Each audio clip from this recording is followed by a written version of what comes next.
O'Reilly! Check engine light on? Take the guesswork out of your check engine light with O'Reilly Veriscan.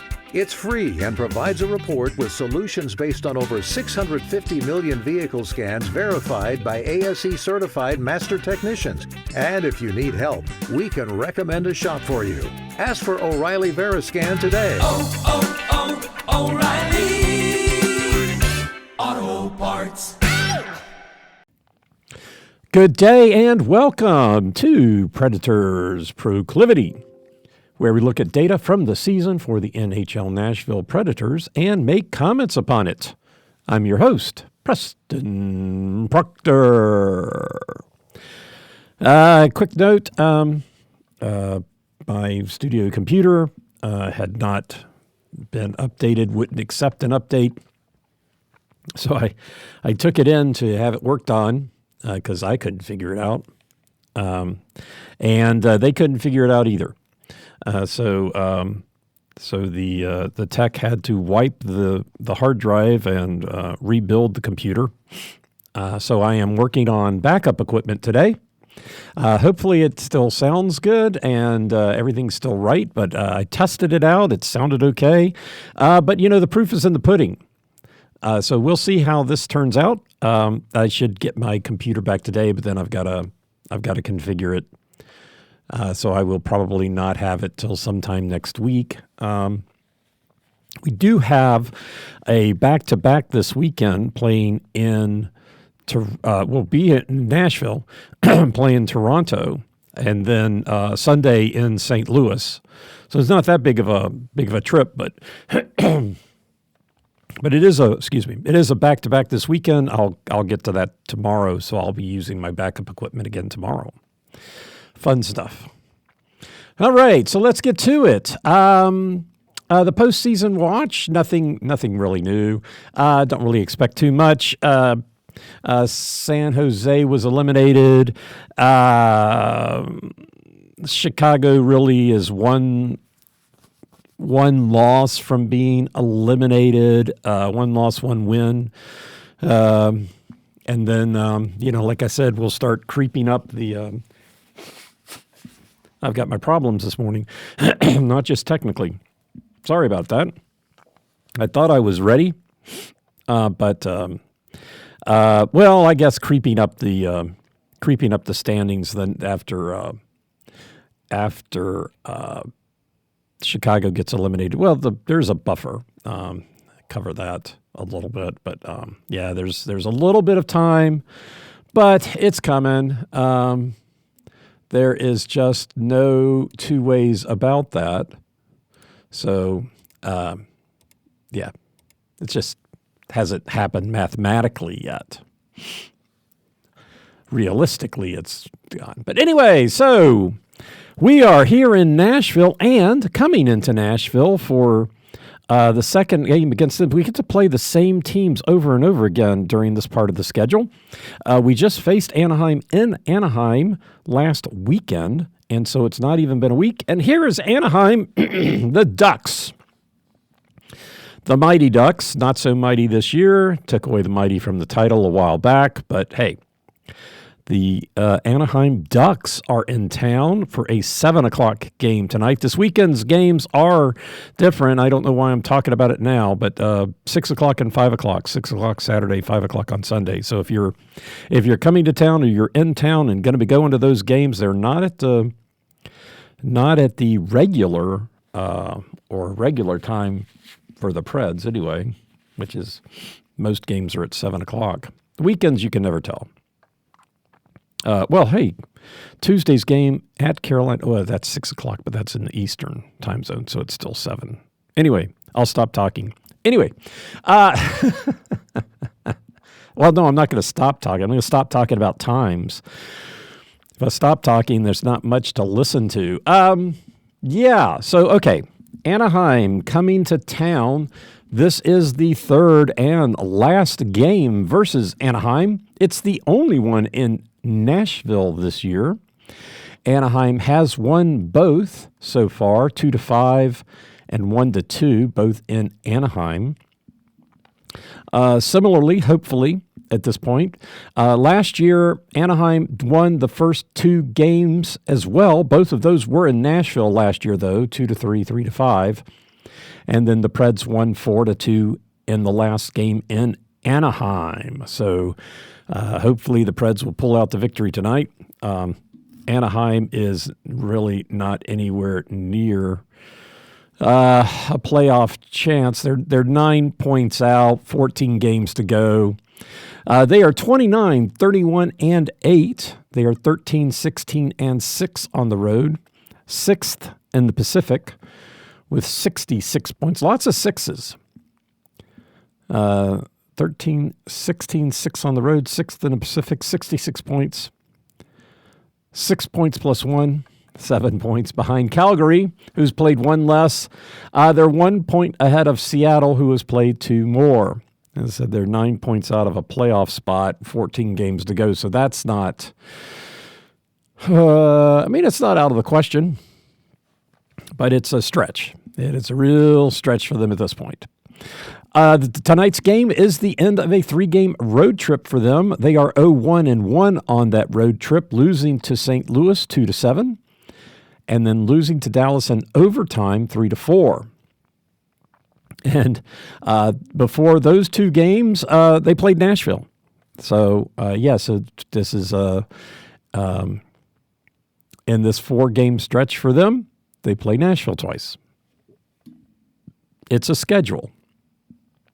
It's a weird schedule. Anyway, so notable personnel changes.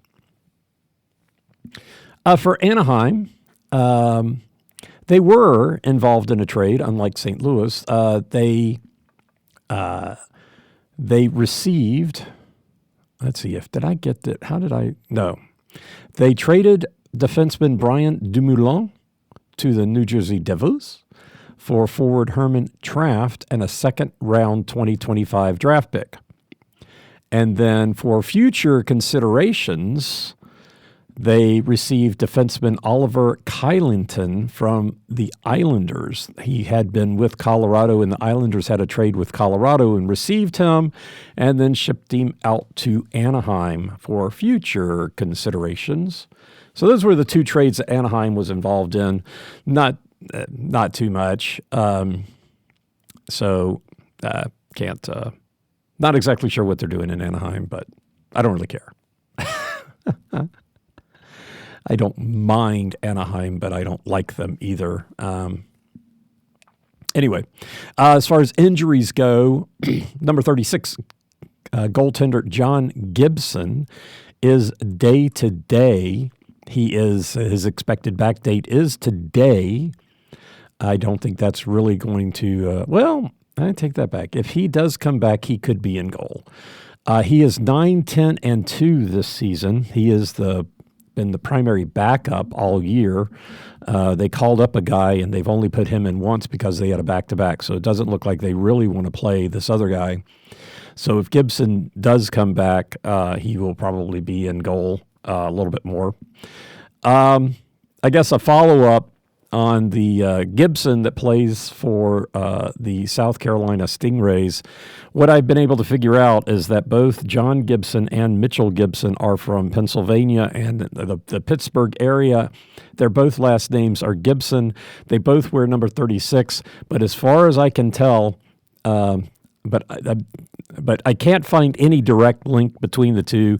I just think that it's just too much of a coincidence. I think they've got to be related cousins or something. It just looks a little too. John Gibson has 2 daughters, so Mitchell Gibson is not John's child, which I guess makes sense. Father son both play in professional hockey at the same time would be a little.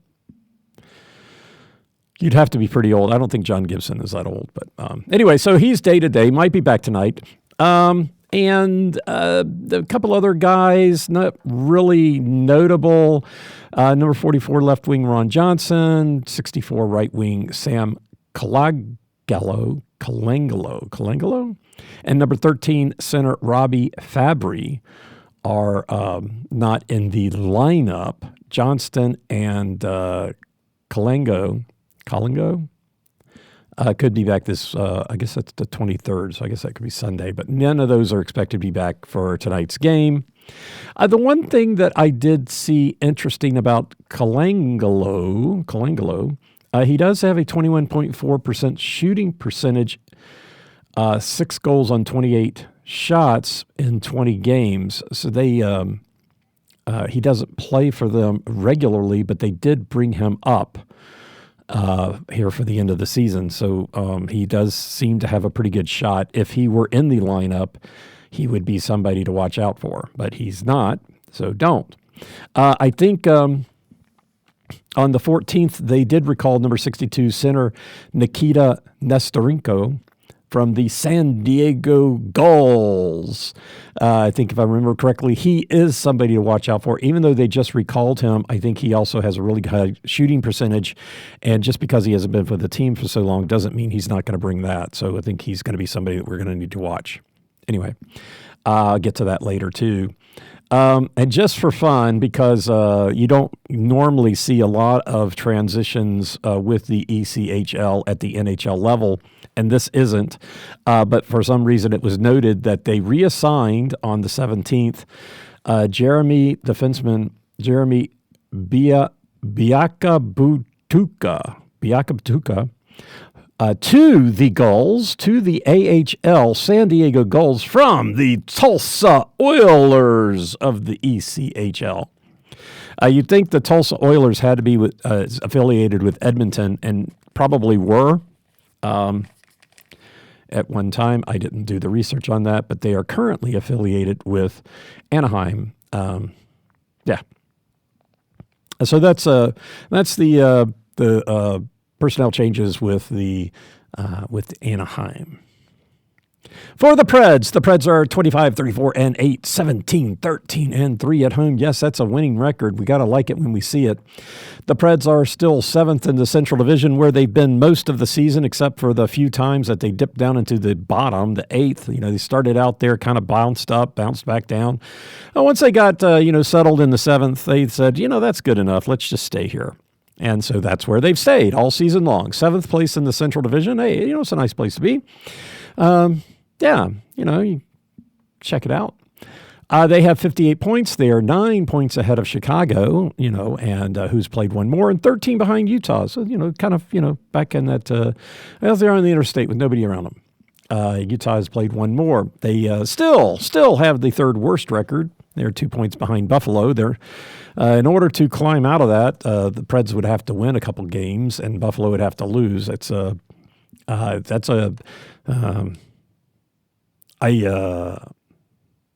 see, Buffalo, they played 66, so the Preds have played one more game than Buffalo, and do I really care if they finish third or fourth? I don't know, but I guess they get a little bit more lottery, but however they do the draft. Speaking of draft, apparently they're going to do the draft different this year. They're not going to have the teams in the same place, that the teams get to stay somewhere where they want to be.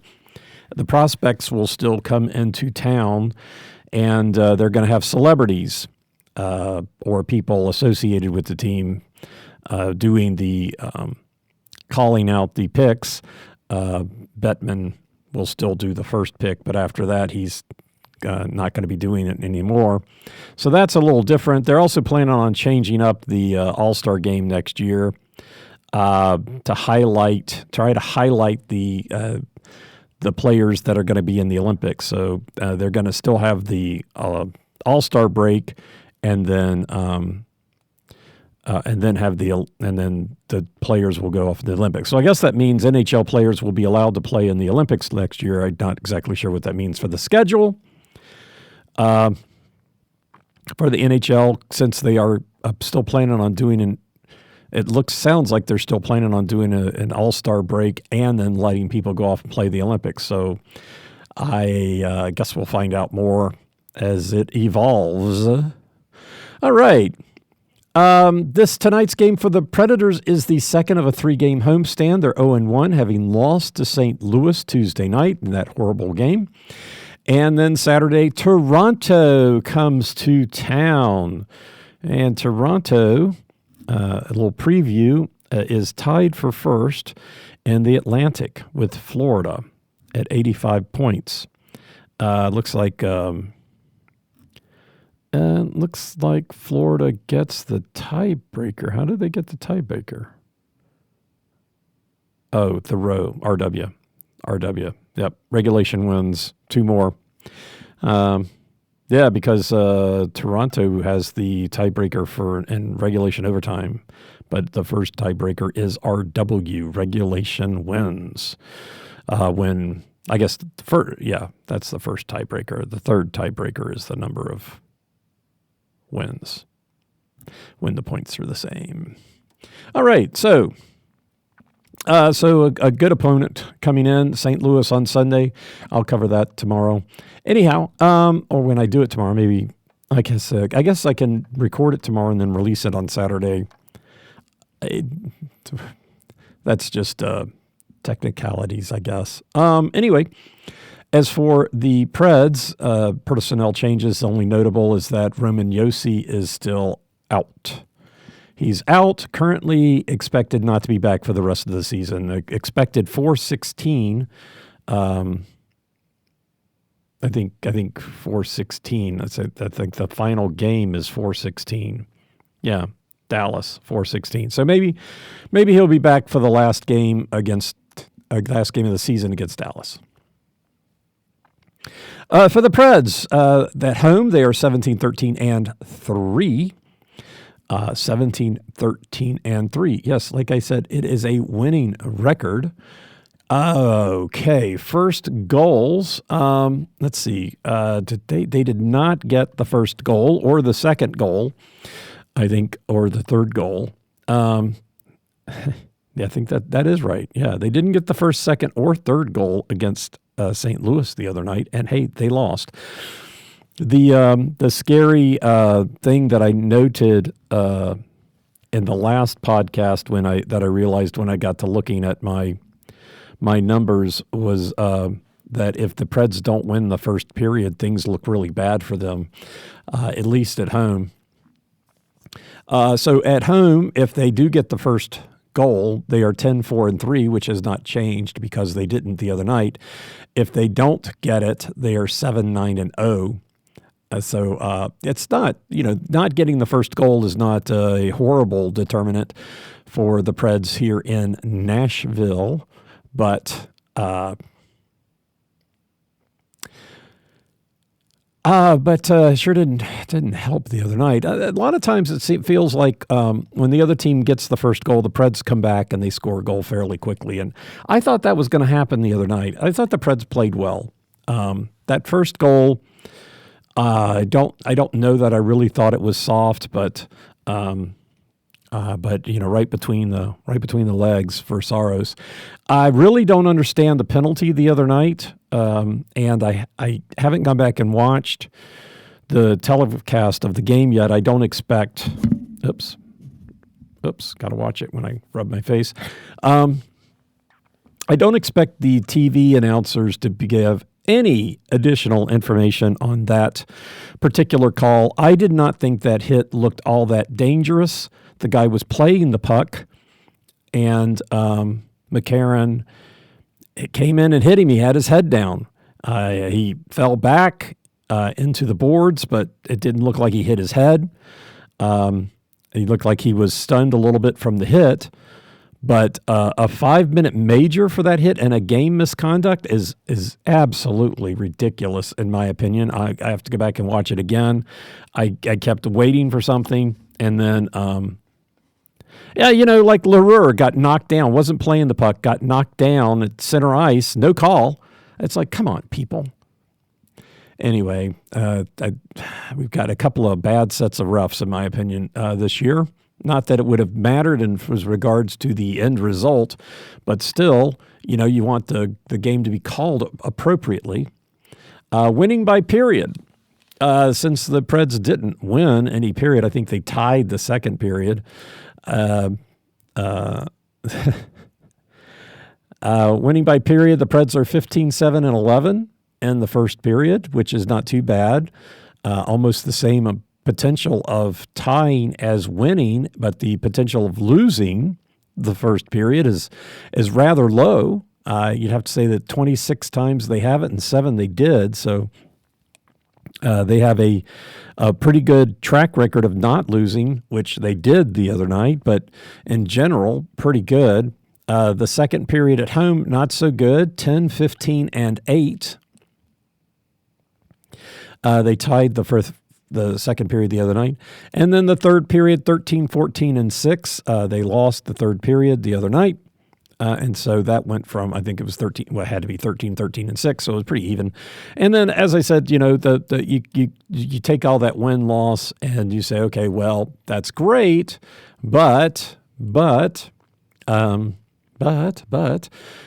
if how does that correlate? And, again, when the Preds win the first period, the 15 times they've won the first period, they're 11-4.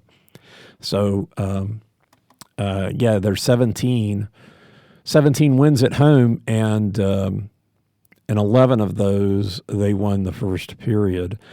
One time they lost the first period, so they're 1-6 when they lose the first period, and 5-6 when they tie it. So nothing. So all the ties. I guess it kind of makes sense. It's even money that they don't. Doesn't look like the Preds really take a tie in a period and push it over the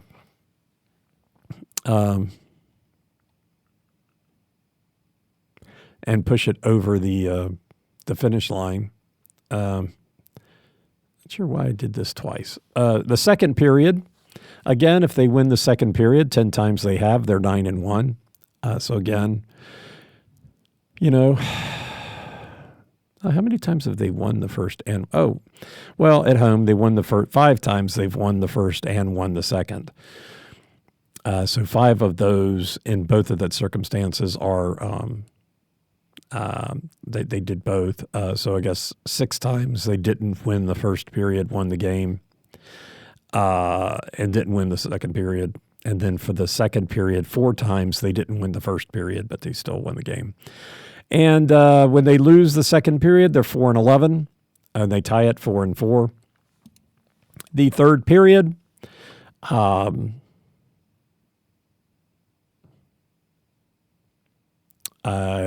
still looking at this. I've got this graph in here twice, and I'm not exactly sure why I did it twice. But anyway, so the third period at home, they're 12-1 when they win the third period, 2-12 when they don't, 3-3. So pretty much, and then I guess removing the empty nets, 8-1.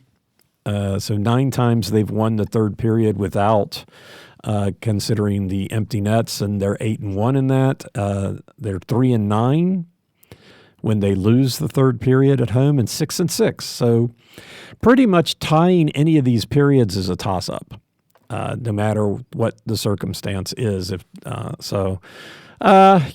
guess they did tie the second period the other night, wound up losing the game,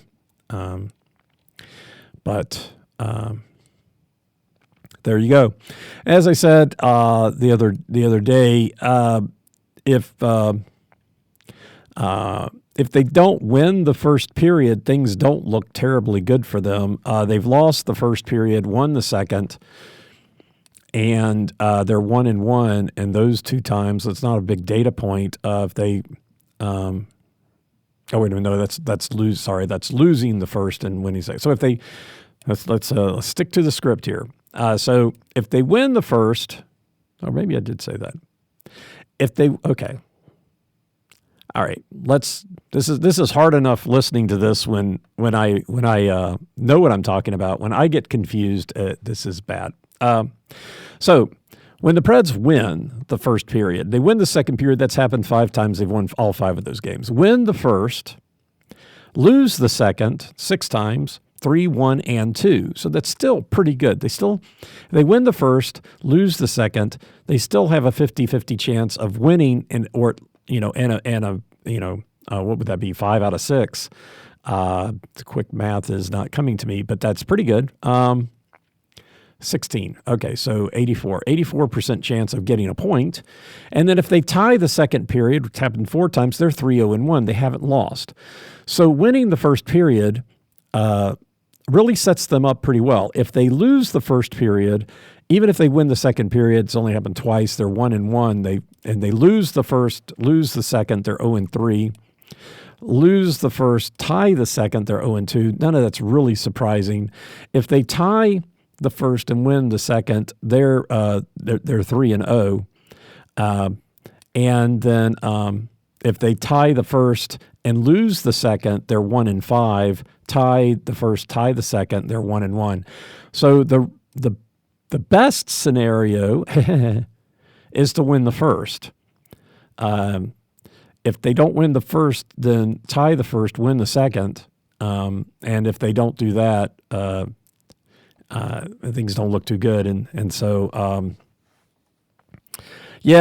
so all that stuff. So anyway, so that's kind of that's kind of where all of that breaks down.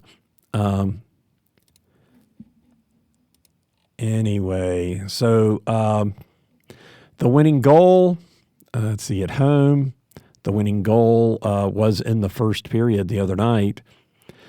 So at home, here in Nashville, the winning goal is still primarily in the third period, but it's pretty even. 8 times in the first, 8 in the second, 10 in the third, 6 in overtime. So that is pretty even. You gotta say, that's looking pretty even overall. For the Preds, it is generally the second and third, and those are pretty close. Those are overall. When the Preds win at home, 35% of the time, it is getting the winning goal in the third period, and the opponents get the winning goal in the second. And the Preds win, which is kind of the reverse from last year. Last year, when the Preds won, 39% of the time they got the winning goal in the second, and the opponents, when they won here in Nashville, would get it in the third. But that is switched this year, which I'm not sure I really appreciate. The home team, the other night the road team won. So that went into the first period. The road team winning here in Nashville, or the road team winning when the Preds play, 38% of the time in the second, 33% of the time in the third. The home team winning a third of the time in the second, 28% in the third. So that's pretty close. So for the Preds, 43 times the home team has won in the Preds games, and 24 times the road team has won. So, I mean, but it's a lot biased by the fact that the Preds have such a miserable road record that that really, kind of decreases the number of road wins there. Goal scoring has been a problem this year, and they're one of the lowest scoring teams in the league, if not the lowest. They're either 31st or 32nd, I forget which.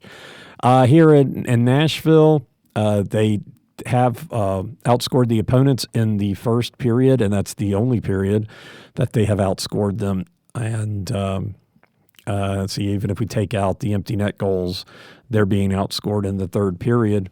They're outscoring in the first period 33-26, and they got outscored by 2 the other night. So that not surprising. I guess the Blues were pretty even, and when they scored, they were more likely to give up goals in the first and third, although the Preds did score theirs in the second. Which kind of relates back to this game, because I think the Ducks haven't given up as many goals. Oh, right. The Ducks haven't scored that many goals in the second 50 this season, but got 3 on the Preds in one game. So, you got to play the games regardless of what the numbers are. And, so the Preds are being outscored. And I went through, and as I said, I took a look at when the Preds are in the second period and third period. If the Preds enter those periods winning, tied, or losing, how are they doing? And even when the Preds are winning the period, entering the period, they're being outscored. The third period, they're not if you leave in the empty net goals, because they're outscoring the opponent 16-10 when they come into the third period winning.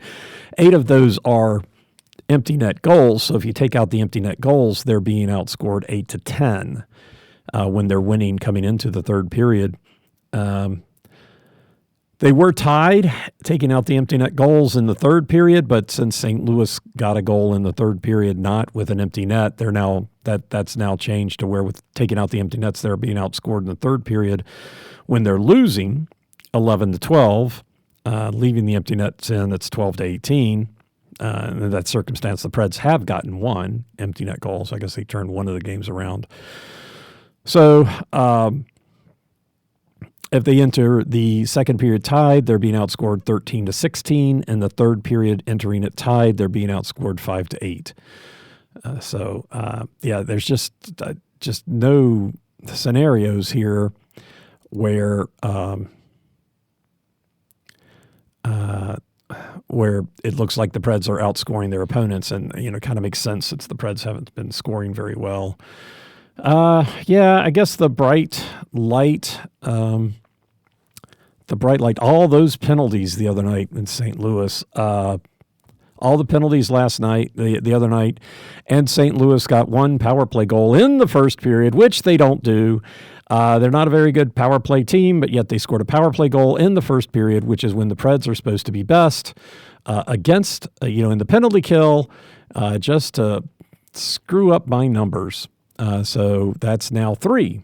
Ever since I started noticing that nobody had scored a power play goal in the first period on the Preds this season, there have been 3, 2 at home and 1 on the road. Thank you so much for mentioning that. You are welcome. At home, the Preds are pretty good. In the first and third, didn't prove that the other night. 26% of the power plays in the first and third have both resulted in goals for Nashville at home. 18% in the second period. In the second period, they've gotten more than in the first and third, but not, I guess, significantly more than the third. The third period, they've only gotten 23 power play opportunities. The opponents have gotten 27.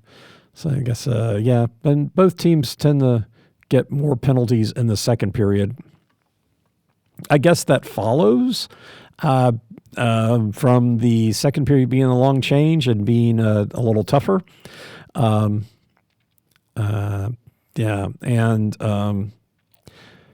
they lost the special teams battle with St. Louis the other night, lost the game.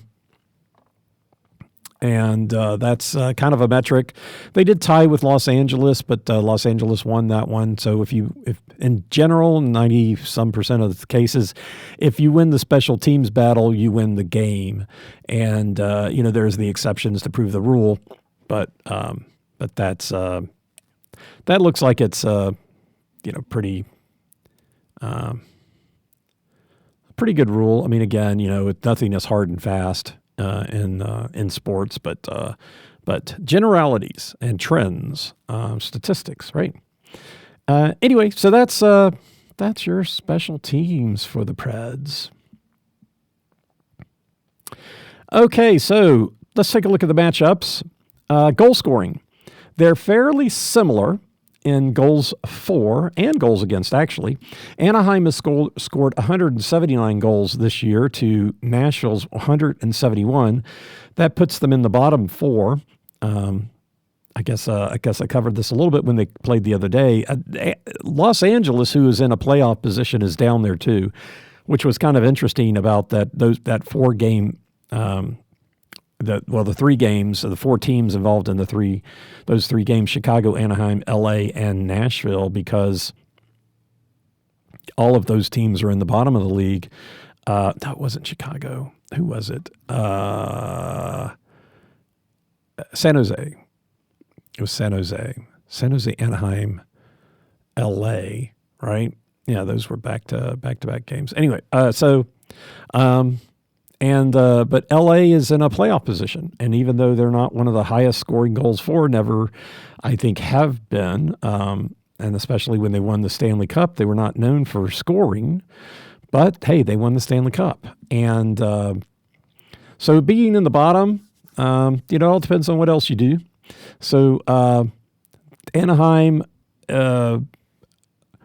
Not as even. The Preds are fairly even in scoring across the periods, 51, 58, 59, which St. Louis was too. And in the game the other night, St. Louis was pretty even, scoring 2-1-1. The Anaheim scores most of their, or more of their goals, or scores more in the third period than in the first or second, 69 to 55 in the first and 50 in the second. So they're not a big second period scoring team. So that 50 goals in the second period is last in the league. 59 for the Preds in the third puts them last in the league. 10 goals more puts Anaheim in 15th, right smack dab in the middle of the National Hockey League in scoring in the third period. And then when it comes to goals scoring against, Anaheim 213 to Nashville's 218, so 5-goal difference there. And it's kind of the first and second periods, the Preds are a little better, not giving up goals in the first, except the other night. And Anaheim gives up more, just like St. Louis was supposed to and didn't. But yeah, so Anaheim has given up 67 in the first, 58 in the second, and 82 in the third. 82 goals in the third puts them fifth in the league and 7 goals more than Nashville. Nashville makes up for it with 78 goals in the second, which is sixth most in the league. Overall, the Preds are ninth in the league in being scored against, and Anaheim is 12th. So take that as you may. Anaheim not much for scoring in the second, but the Preds give up a lot. So we'll see how that plays out. Both teams give up a lot of goals in the third. Anaheim gives up more goals in the first, but Nashville's not really much for scoring in the first. So you kind of, all those statistics kind of look kind of more like, and everything looks like everybody's going to beat Nashville because Nashville hasn't getting a lot of wins. But I guess that it looks like if you were going to guess, which is a bad idea, you would guess that Anaheim is going to score and probably get the winning goal in the second period. But hopefully Nashville wins. Hopefully they could score in the first period, win the first period, and then everything will be fine. Your penalty situations, Anaheim is 28th in the league, 72.8% on the penalty kill, 53 goals against on 195 opportunities. Nashville, one of the best in the league, 10th at 81.6%, 37 goals against and 201. So they've had 6 more opportunities on the power play, if you want to call it that, which I guess I am, and have given up 16 less goals, 16 less, which is about 50% of Nashville's number. So yeah, the power penalty kill for Anaheim is not great. The 53 goals against on the penalty kill for Anaheim is the second highest in the league. So they've given up almost the most goals on the penalty kill. Hopefully the Preds can take advantage of that. The power play, their power play is 31st in the league. We've run into that. I think we played the Islanders. They were at the bottom. They scored a power play goal against the Preds, which was not a strength going against a strength, and the not a strength won in that circumstance. Hopefully that doesn't play out again. On the power play, as I said, Anaheim is 31st in the league, 13.1%, 24 goals on 183 opportunities. The Preds, round about middle of the league, 21st, 20.3%, 38 goals for in 187 opportunities. So the Preds have had 14 more goals on 4 more opportunities. So 14 is more than half of what Anaheim has gotten. And I guess the other call out, Nashville's 201 opportunities on the penalty kill is 7th most in the league. So they are right up there on giving up penalties or taking penalties and being shorthanded.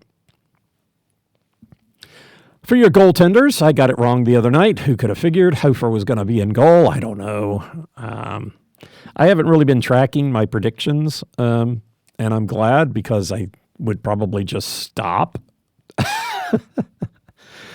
Sometimes I get it right. Sometimes I've gotten it right when it on the goaltenders, and my logic made sense. It just, that I just wouldn't have seen that the other night. As for Anaheim, Lucas Dostal is 20-18-6. He's been the starter. Gibson was sharing duties with him 9-10-2, so about half the number of games. But he's been injured for the last couple of weeks. They did call up Ville Husso. He's 0-1-0. He was recalled on the 11th.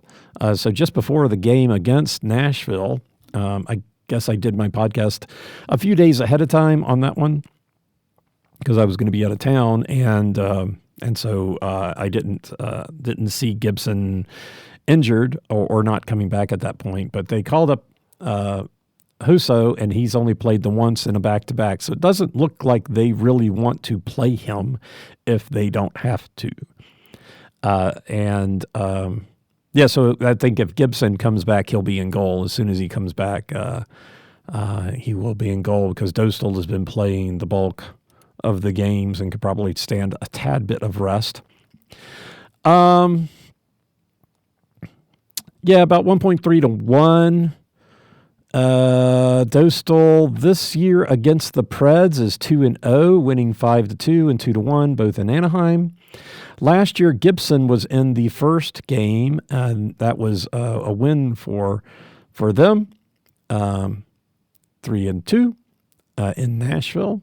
Dostal was in goal in the last two, so they're another team that has the same two goalies this year as last year. I thought that was interesting that St. Louis did, but I guess Anaheim's in the same circumstance.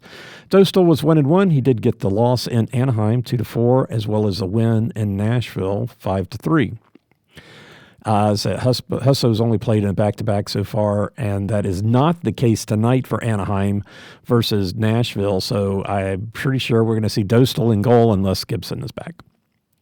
For Nashville, UC Saros, 16-27-6, again playing 2 or 3 for each of one of Justice Enninen's, who is 8-5-1. Saros has a big goal both times against Anaheim this year. Both are losses. Last year, Saros did play in the first two and was 0-2. Lankinen did play in the last game in Anaheim and got the win.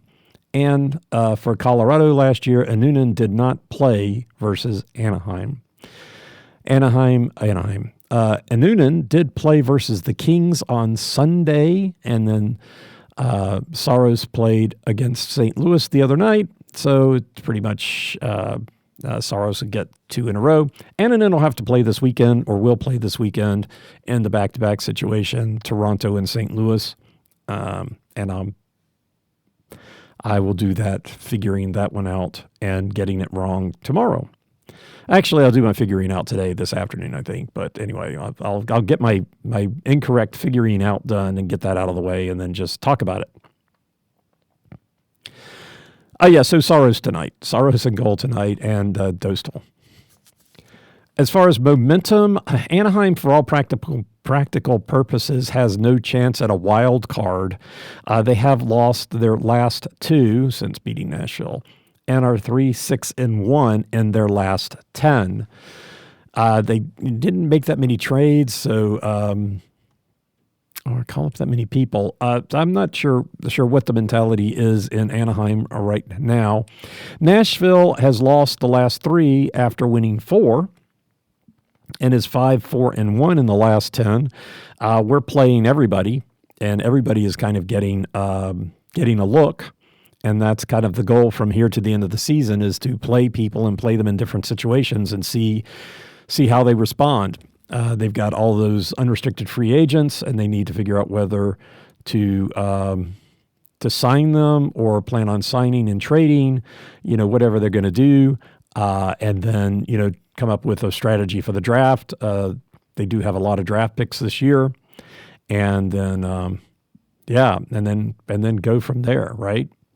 So, which makes the team like the Preds dangerous, because they might just come up with the right combination and have people that are so engaged and ready to play. I think that happened. I think that was 2 years ago.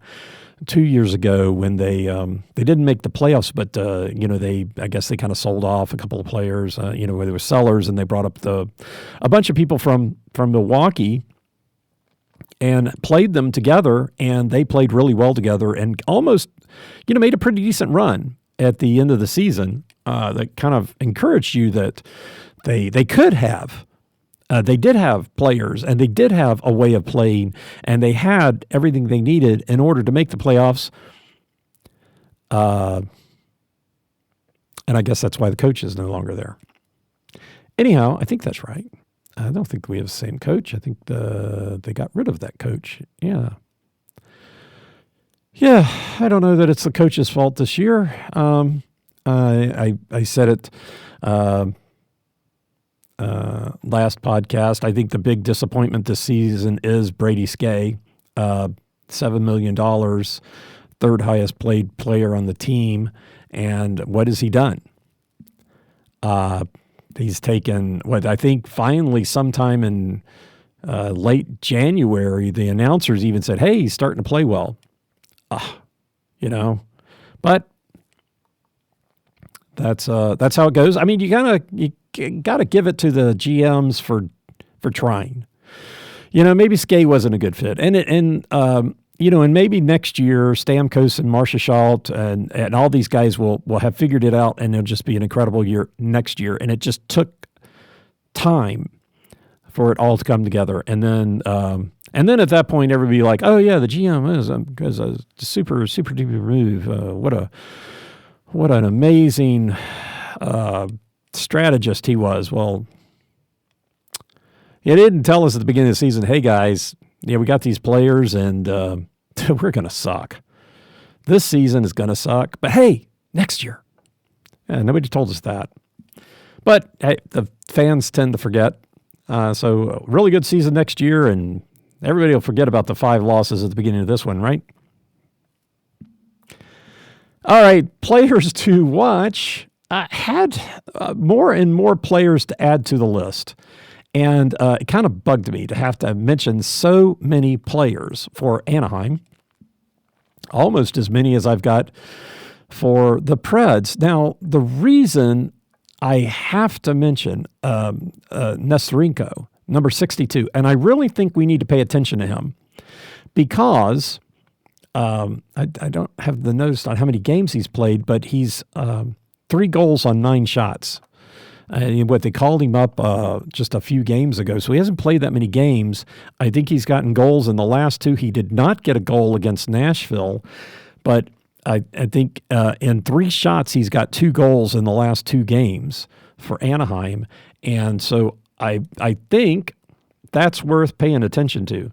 Both of those games were losses, mind you, but that just looks dangerous. That looks dangerous. And then Carlson, number 91, Carlson, I called him out the last time because between the 2 Nashville games, there were 11 games last time, and I guess 3 this time, 2 games between this time. In those 11 games, he was 5 of 15 in shooting, which is 33%. Overall, he's 19% for the season, but in those 11 games when he did shoot, it was pretty dangerous again. And so he's now 15 of 84, so 6 of 29 since I noted that, but I guess that's 6 of 29 since the first Nashville game, and I guess 5 of 15 would have made him 14 on and 6. So he's only had 1 in 14 shots. I guess sounds like he got a lot of shots, but anyway, it seems to be a little bit more dangerous here at the end of the season. Karlsson, number 91. So number 62 and number 91, and they don't take a lot of shots relative to, first on the team is 206, and Karlsson's taken 84. Karlsson has been with the team all season, but, when they do shoot, it's notable. Right, and so I think that's dangerous. So that's 91 and 62. Troy Terry, number 19, the guy it seems like you've always got to worry about with the Ducks, and he's their points leader and he's the assist leader. He's second in goals, first in assists. So number 19, and then Frank Vetrano, number 77, right wing. First in goals and second in points. First in shots, 206. So you're going to be on there a lot. So I think we can skip past Strome and McTavish and just stick with 19, 77, 62, and 91. So hey, that's cool. 19 and 91. Terry and Karlsson, 77 and 62 doesn't really link up, but so 1991, 62, 77, hut. So that would be my players to watch for Anaheim. For Nashville, oh man, I guess Skay did get a goal the other night. I don't really. So Yossi is out, and I think Yossi is really the problem here. I think the problem is here's your problem. The problem is who do we have on the roster? Who do we have for defense? Okay, so we've got Justin Barron. We got him in a trade. We got Nick Blakenberg, who is young. We got Mark Del Gaizo, who is young. 26 and 25. That doesn't really sound that young, but haven't played a lot in the NHL. Got Andreas England. We got him in a trade. Yossi's out. Lazan is out. Osterley we got in a trade. Skay, Spencer Stasny, and Wilsby's out for the season. So we've got who we're normally seeing out there. We're seeing Skay with Blakenberg, and then who's next? I guess England. Who does England play with? Was England playing with Stasny? But maybe it's Del Gaizo, and then Barron is playing with Stasny. Now I think England and Barron play pretty well. Looking at this, we just don't have a standout defenseman, I think, is the problem now. We had Yossi, and that was it. We had other defensemen in the past. I'm not going to call names because I don't remember them. So I think it's worthwhile having two standout defensemen, and especially when one of them gets injured. And so now Yossi is out, and we don't really have a shutdown defenseman. It feels like. I thought Barron has played well. England, I haven't noted that he played poorly. Skay seems to be in the wrong positions. I'm surprised Skay's plus minus is only 12 because it seems to me like he is not playing up. I don't really see him as a defensive defenseman, so I can't really blame him. I watched him a little bit the other night. He was in good position. He seems to be on the ice when the other team gets a chance, though. I think because maybe he's an offensive defenseman, he's that's not that he's not the one out of position, but I don't know. I think there's just a problem with the defense right now. It's kind of hard to blame Skay, but I just haven't seen $7 million worth out of him. He did. I thought he had good control of his stick. He was managing the other team's stick. He was in good position when they were coming back. There was that one goal I noticed he took the man against the boards, but the guy problem was he was a little late. I think because the guy got a perfect pass off, and one of the forwards was late covering somebody, and so they were by themselves on the other side of the goal from Saros, and got a mostly empty net shot and didn't miss. But yeah, Skate probably needed to be was probably a little behind. Everybody was a little behind on that play, but I don't know. Maybe I'm a little hard on him, but but for the amount of money, it's just definitely not seeing the play. I guess would be my problem with him. Marcia Stamkos has really seemed to come on as of late. When I was updating my statings, he kind of moved up. He moved up to second in goals and not really much on the assists. But he did get it. He's gotten a few goals. Marchessault's back in another slump. So, those two players seem to be a little streaky, and then Forsberg is out there. And once again, if you just spend the game and you watch Forsberg, which you can't because there's so much going on. He's not involved in every play, but boy, he's good. Just the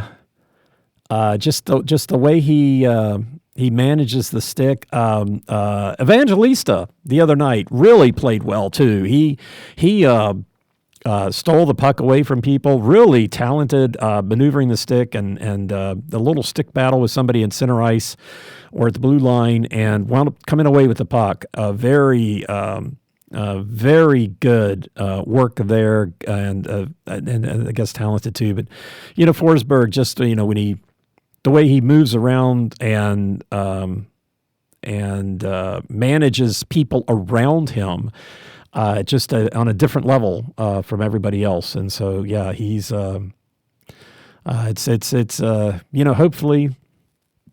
he's a really talented player, and hopefully he stays with Nashville for the rest of his career, and hopefully we can get a Stanley Cup for him. Hopefully he does not have to leave the Preds in order to get a Stanley Cup. It would be a shame for somebody of his talent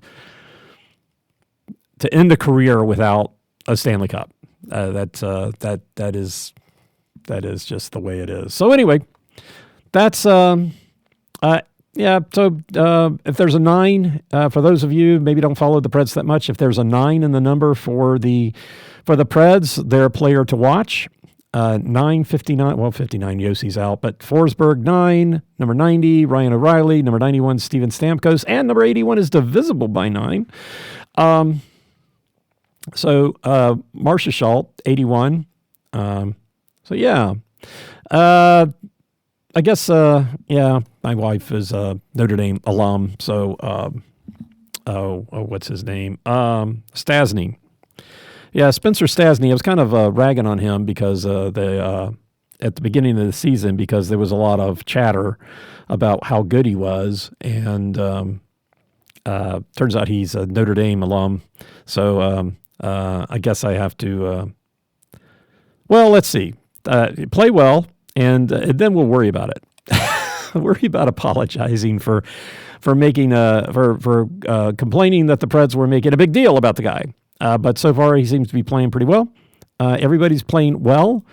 They're just not playing good enough. So hopefully they're taking advantage of the season as being a learning opportunity, which had to recognize it was back in January. January, it was pretty clear, especially by the time they got to the All-Star break. It was pretty clear where the Preds were headed. So take advantage of your opportunities and learn as much as you can, and come back next season. Let's be great. And I think, I think they got the possibility. They've got good players. They just need to learn how to play together. A couple of passes the other night went to nowhere. Passes to the other team pissed me off. And I think Skay does that as much as anybody. But especially when you're in the defensive zone and you're not under pressure, don't pass to the other guys. Don't pass to the other guys. I mean, come on, man. Anyway, so that's right. The Anaheim Ducks are in town tonight, not being so mighty, to take on the Nashville Predators. 7 o'clock down at Bridgestone Arena. If you go out after the game, don't forget to tip the band. Don't forget to tip the band. My cousin, Thursday nights, he's down at. The new place. Forget the name. Not going to call it out because I don't like the artist. But hey, that's okay. These Friends in Low Places. That's right, Friends in Low Places. But they are doing promos with the Preds, which is great. It's nice to have the cross promotional stuff. Just don't forget to tip the band. They're not paid that much to be there, and I know the alcohol prices are exorbitant down there, especially in some of the places. What I pay? I paid $15 for a White Claw and some stupid light beer. Did I get a Bud Light? I don't remember. Anyway, not sponsored by any of that here. If you want to sponsor me, that's fine. Anyway, a little distracted. Anyway, Anaheim coming to town to play the Nashville Predators here Thursday, 7 o'clock at Bridgestone Arena. Thanks for listening. I am Preston Proctor, and you've been listening to Predators Proclivity.